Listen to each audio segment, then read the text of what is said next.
मायावती एकला चलो के रास्ते पर चल रही हैं लगातार चुनाव से पहले, लेकिन ये रास्ते का अंत क्या होगा सब जानना चाहते हैं। इस बीच एनडीए की तरफ से और इंडिया की तरफ से मायावती को कई ऑफर दिए गए। एनडीए की तरफ से रामदास अठावले ने मायावती को एनडीए दल में शामिल होने का ऑफर दिया था, तो उन्होंने साथ ये भी कहा कि अगर एनडीए दल चाहेगा तो मायावती की एंट्री कराई जाएगी।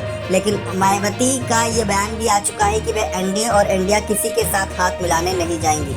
लेकिन मायावती ने कहा कि सभी राजनीतिक पार्टियां बीएसपी के साथ गठबंधन करने की इच्छुक है, जबकि समाजवादी पार्टी और कांग्रेस मायावती को अपने साथ जोड़ने में जुटी है। जी हाँ, गौर करने वाली बात यह है कि एनडीए और इंडिया दोनों दल से अलग है। सपा और कांग्रेस मायावती को साथ जोड़ने में जुटी है।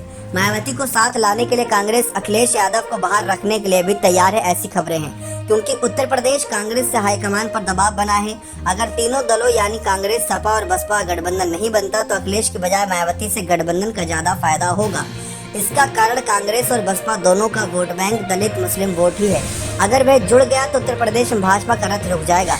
उत्तर प्रदेश में कांग्रेस और बीएसपी का गठबंधन बनता है तो अगला प्रधानमंत्री दलित का नारा लगाया जा सकता है, क्योंकि कांग्रेस अध्यक्ष मल्लिकार्जुन खड़गे और मायावती दोनों ही बड़े चेहरे और दोनों ही दलित हैं।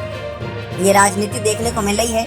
इंडिया महागठबंधन के नीतीश कुमार, ममता बनर्जी और केजरीवाल प्रधानमंत्री पद के दौड़ में शामिल हैं और अपने पक्ष में सर्वे करा रही हैं, लेकिन इस सर्वे की रेस में विपक्ष की तरफ सबसे आगे चल रहे हैं राहुल गांधी को प्रधानमंत्री की रेस में आगे चल रहे हैं। लेकिन ऐसे में नीतीश और केजरीवाल तीनों ने हथियार डाल दिए हैं। तृणमूल कांग्रेस ने तो घोषणा भी कर दी है कि अगर कांग्रेस से कोई पीएम की दौड़ में नहीं होगा तो ममता बनर्जी इसकी उम्मीदवार होंगी।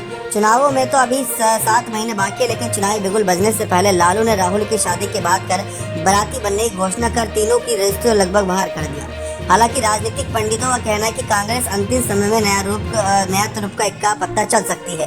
कांग्रेस की तुरुप का पत्ता दक्षिण भारत के दलित समुदाय के नेता और कांग्रेस अध्यक्ष मल्लिकार्जुन खड़गे हो सकते हैं। बता दें, साल 2019 का लोकसभा चुनाव मल्लिकार्जुन खड़गे चुनाव हार गए थे। यही नहीं, उत्तर भारत में मल्लिकार्जुन खड़गे की लोकप्रियता ना के बराबर है और उनका नाम लोगों ने तो अभी तक जाना भी नहीं है, और तब जाना था जब 2014 में सोनिया गांधी ने उन्हें लोकसभा का नेता बनाया। फिर जब वे 2019 का लोकसभा चुनाव भी हार गए तो उन्हें राज्यसभा सांसद बनाकर राज्यसभा विपक्ष का नेता बनाया गया। माना जा रहा है कि खड़गे को पिछले 10 साल से कांग्रेस आगे करने की तैयारी कर रही है। भाजपा को डर है अगर कांग्रेस ने मल्लिकार्जुन खड़गे का दाव चल दिया और मायावती भी खड़गे के कारण इंडिया गठबंधन में शामिल हो गई तो सिर्फ उत्तर प्रदेश ही नहीं बल्कि देश भर की आरक्षित सीटों पर मुकाबला खासा खड़ा हो जाएगा। बता दें, साल 2009 का चुनाव छोड़ दे तो साल 1996 से 2019 तक के 6 चुनाव में भाजपा ने कांग्रेस से ज्यादा आरक्षित सीटें जीती हैं। 2014 में अकेले भाजपा ने लोकसभा की 161 में से 66 आरक्षित सीटों पर परचम लहराया था। साल 2019 में 74 आरक्षित सीटों पर भाजपा की झोली में गई थी। कांग्रेस उत्तर प्रदेश की दलितों की सबसे बड़ी नेता मायावती के साथ चुनावी गठबंधन करने के लिए बेचैन है, तो इसका कारण भी है। कांग्रेस एक चाहती है कि दक्षिण भारत में मल्लिकार्जुन खड़गे के साथ साथ उत्तर भारत के दलितों का भी समर्थन मायावती के साथ आने से हासिल किया जा सकता है। वहीं अभी मायावती एकला चलो की नीति पर चल रही हैं।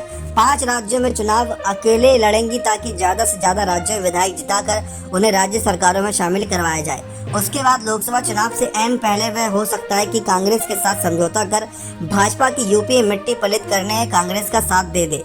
कुल मिलाकर सच यही है कि बहुजन आंदोलन और उनकी राजनीति का सपना कांशीराम ने हकीकत में बदला था और देश के दलित और वंचित तबकों में राजनीतिक चेतना पैदा हुई थी।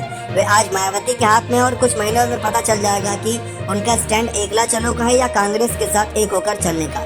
लेकिन मायावती इससे पहले भी साफ कांग्रेस की नीतियों पर सवाल उठा चुकी हैं कि कांग्रेस जब भी मुसीबत में आती तब भी दलित नेताओं को आगे कर देती है। जब कांग्रेस अध्यक्ष मल्लिकार्जुन खड़गे चुने गए थे तब ये मायावती का बयान था। अब इतने बड़े बयान के बाद भी क्या मायावती कांग्रेस का साथ देने की सोचेंगी? गठबंधन पर मायावती का आखिरी फैसला आ चुका है कि वे किसी के साथ गठबंधन नहीं करेंगी, लेकिन हो सकता है कि विधानसभा चुनाव के परिणाम मन भी बदल दें। बने रहे चैनल के साथ। बहुत बहुत धन्यवाद।